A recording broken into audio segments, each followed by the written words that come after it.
Halo semuanya, bertemu lagi dengan saya Ulfa untuk kuliah Logika Komputasional. Video ini adalah video ketiga dalam rangkaian pengenalan logika komputasional dan fokus pada formalisasi logika. Bahasa alami yang kita gunakan sebagai contoh pada video-video sebelumnya sebetulnya sudah cukup baik merepresentasikan banyak kasus. Namun, ada kasus tertentu di mana penggunaan bahasa alami sebagai representasi kalimat logika menjadi bermasalah. Sebagai contoh, ketika kita mendapatkan sebuah kalimat seperti ini, menentukan subjek, predikat, dan objeknya saja tentu tidak mudah. Ini adalah contoh masalah pertama dalam penggunaan bahasa alami sebagai representasi kalimat logika, yaitu kompleks. Masalah yang kedua pada bahasa alami adalah ambigu, yaitu munculnya lebih dari satu makna pada satu pernyataan. Pada contoh di sini, kalimat tersebut bisa bermakna seorang gadis berada di suatu ruangan, di mana pada ruangan tersebut terdapat teleskop, atau bisa juga bermakna bahwa pada ruangan tersebut ada gadis yang membawa teleskop bersamanya. Dari dua permasalahan bahasa alami tadi, yaitu kompleks dan ambigu, hal tersebut mengakibatkan kegagalan dalam memahami makna kalimatnya. Dan kegagalan pemahaman makna tadi dapat berakibat pada kesalahan penalaran yang dilakukan. Sebagai contoh kalimat bahasa alami berikut.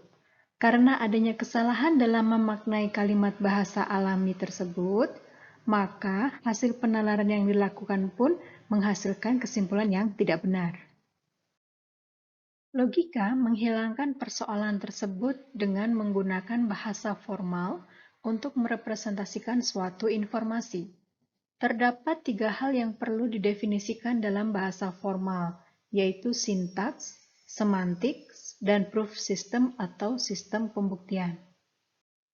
Dalam hal ini, terdapat hubungan yang sangat erat antara metode pada formal logik dengan teknik aljabar. Pada aljabar, terdapat sintaks, semantik, dan juga sistem pembuktian. Sintaks menyatakan ekspresi yang legal, semantik menyatakan apa makna dari suatu ekspresi yang legal, dan proof system adalah mekanisme untuk memanipulasi ekspresi yang legal, sedemikian sehingga didapatkan suatu ekspresi legal yang baru.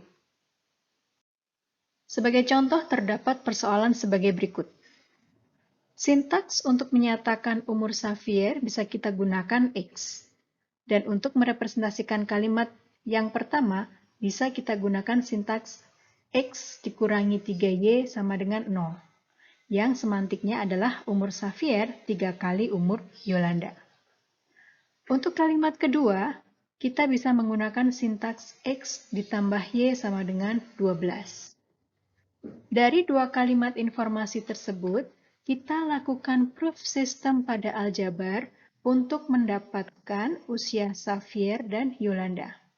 Proof systemnya adalah sebagai berikut.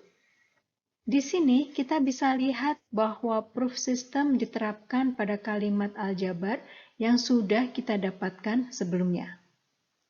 Dari penerapan proof system tersebut, kita bisa mendapatkan kesimpulan bahwa usia Yolanda adalah 3 tahun dan usia Xavier adalah 9 tahun.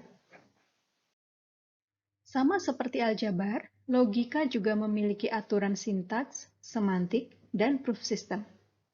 Terdapat contoh persoalan sebagai berikut.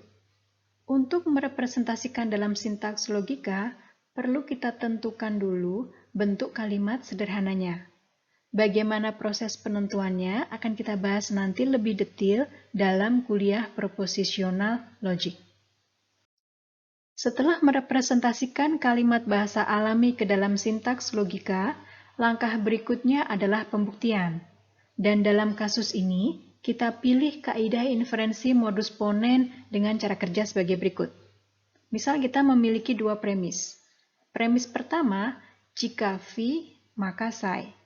Dan ekspresi premis yang kedua adalah V.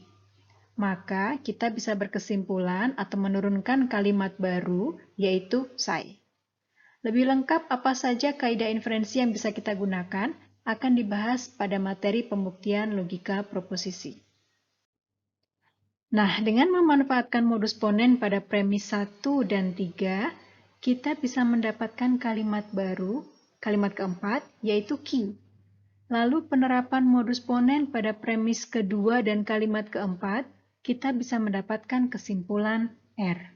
Jadi, bisa dibuktikan bahwa jalanan licin. Jadi, dengan formalisasi logika, kita bisa melakukan penalaran dengan lebih mudah. Selanjutnya, kita akan mulai berkenalan dengan logika komputasional. Selamat belajar!